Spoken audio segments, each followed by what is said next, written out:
Hey guys, what's up? So, sorry for the lack of content. I had food poisoning and then slipped and fell and busted myself up on my deck when we had a snowstorm. So, one thing after another. But aside from that, today we're going to take a look at the McFarlanetoys. I know, weird, right?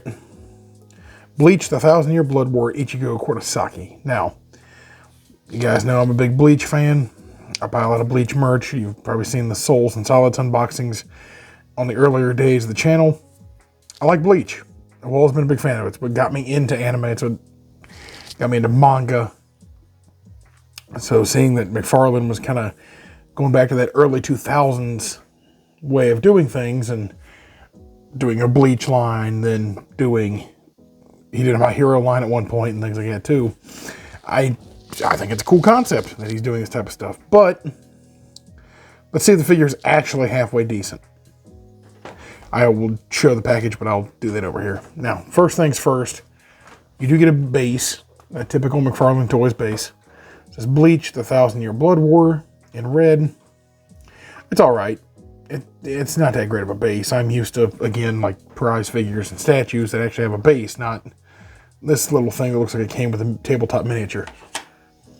The figure itself, it's not bad. The facial details are okay. They look good, but they're still a little off. I don't know what it is, if it's the eyes or the way the face is sculpted or the way it looks from a profile, but it still looks just a little bit off. Also, don't know why Getsuga's silver, why he's not black on the back half of the blade, silver on the front. I mean, it looks okay, or why this little chain is just partial here. But, you know, like every McFarlane product, it does kind of warp a bit too. It's weird. It's this really rubbery plastic. It's not the greatest. It had these weird smudges too out of the box, but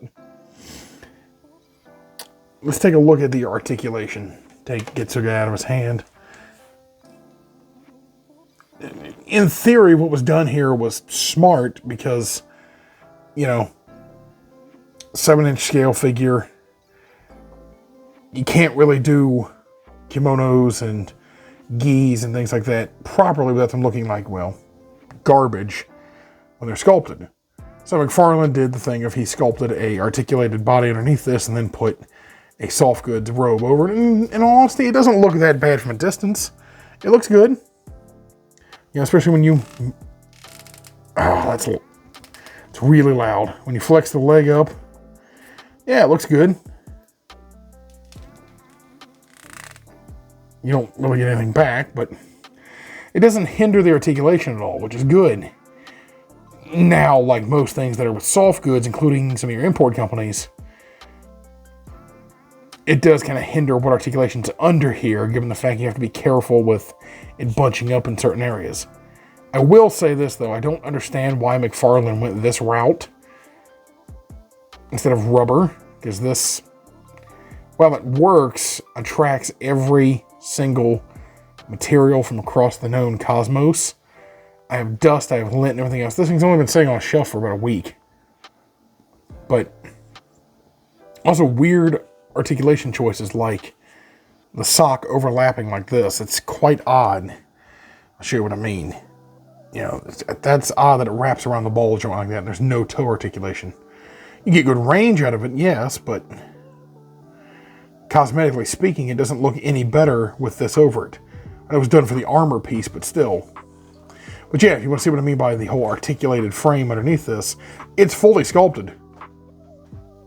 It's fully painted too. It just looks weird having... Now, legs, it articulates fine. It does good. You know, forward again, you got that real squeaky... I wouldn't trust it. It goes out well enough. It's pretty good. My real only major complaint is that, like most McFarlane figures, the ratchet joints make me think I'm going to break it at some point because of how loud they are. The belt's a floating piece, and that does kind of get annoying after a while. There's forearm swivels that I didn't know were in there until literally just now. Because again, it's fabric. You're going to twist the fabric before you twist the plastic. The shoulders are on a ball joint. I don't think they're on a butterfly joint. I can't tell because, well, let's just take a look, shall we? No, it's just a joint. The elbows are a double jointed elbow, as you can see. They get good range without the fabric. Ugly, ugly elbow. Yeah, I'd leave the robe on for this. Yeah, good articulation on that. The torso, I think, is a double ball. So you get okay range back. Actually, it's not bad, really. You get actually surprisingly good forward. Good pivot here. Good pivot here. A little better on this side. I don't know why, but I think it's because the joint's a little looser on this side. But yeah, that's the thing, is that it's not really held down well is the problem. This fabric is hard to keep aligned properly because it's just a loose piece of fabric on a slippery plastic body. As for the head, you've got a little bit of tilt, down, up, standard swivel.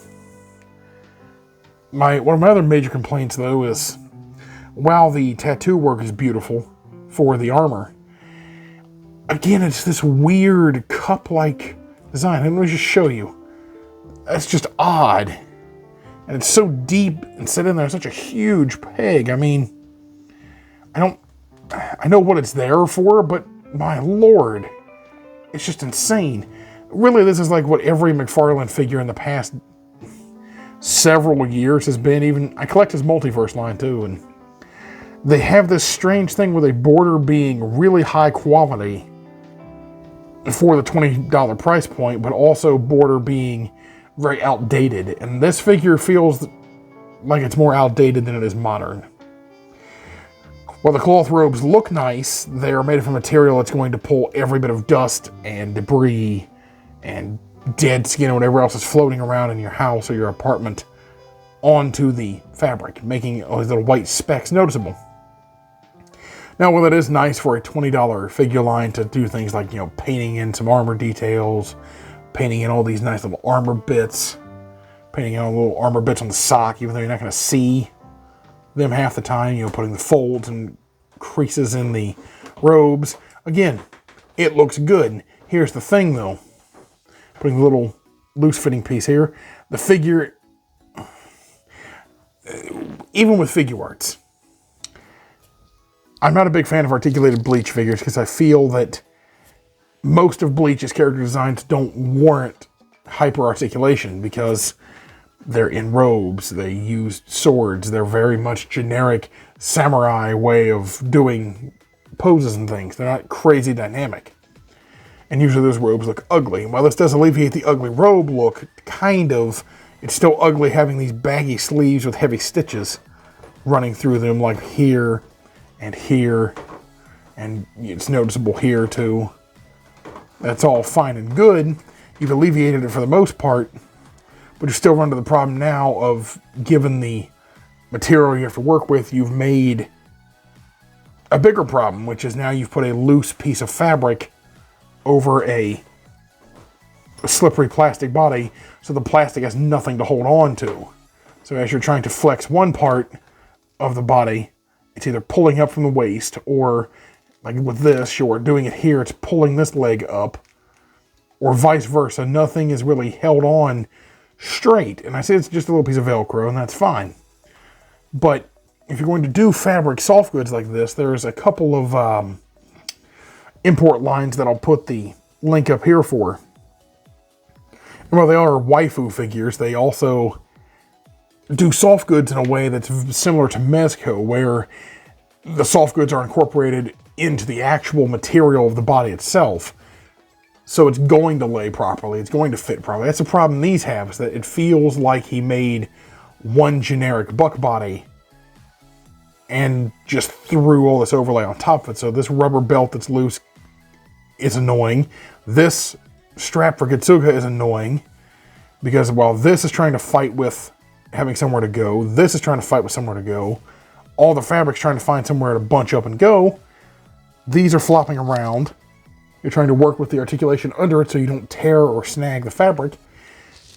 And again, That's not really the fault of McFarlane. That's just the fault of using soft goods at a 1/12th scale. Actually, these are bigger than 1/12th. These are about 1/20th. What am I saying? 1/20th. These are about 1/10th scale, because I mean, he's almost 8 inches tall. And Ichigo is not a very big dude. But, you know, and again, this is the weird thing, is that, you know, with McFarlane, these figures have a weird bow-leggedness to them. I don't know why his legs won't go even closer together. It's not like the fabric's blocking that. You have plenty of give in the fabric areas to alleviate that. I don't understand why we don't. Now, as for accessories, well, he had 2 closed fist hands that I'm not going to bother showing, because they are exactly the same as the hands that are on him, just closed. And they don't go on really all that well. The base, which I guess you can count as an accessory, it's all right. I mean, it's a cheap black base. The Zanpakuto is, yeah, I mean, it's warped horribly. Why are we still doing this with Western toy manufacturers?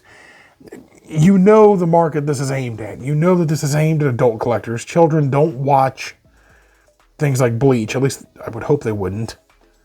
Not the worst thing they could watch, but still. You know the people buying your products are adults. You know the people buying this type of product are adults. Why do we keep doing this? This is so stupid. I wish that Western toy companies would get on the ball like most of your Japanese and Korean toy companies and start doing solid plastic for blades. This looks horrible.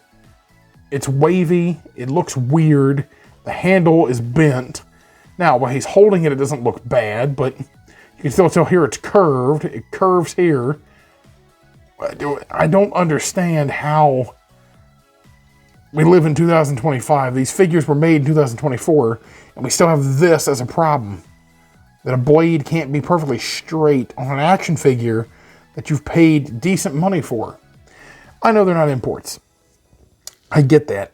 But it would be nice to at least have a figure be able to hold a sword properly. As much crap as I give the Anime Heroes line, at least those swords, if they're usable while being soft plastic, are still a bit usable at least. I mean, I had said, there's that belt acting weird again. And this is the thing. I had high hopes for this line because what it was promising was a series of Bleach figures in the style of that old Toynami style from the 2000s, where you've got decent enough articulation with a way of preventing the robes from looking completely wacky. But man, the problem is just the body that's underneath. While it articulates well, you can't do much with the articulation given the fact that they don't have a good center of balance. He's bow-legged. There's not much you can do with this fabric overlay, because this fabric overlay tends to get in the way for some more dynamic poses, and the articulation's not good enough for that. Well, the torso articulates well. That's about the only thing that really articulates well enough to warrant that stuff. No hinges at the wrist, and no...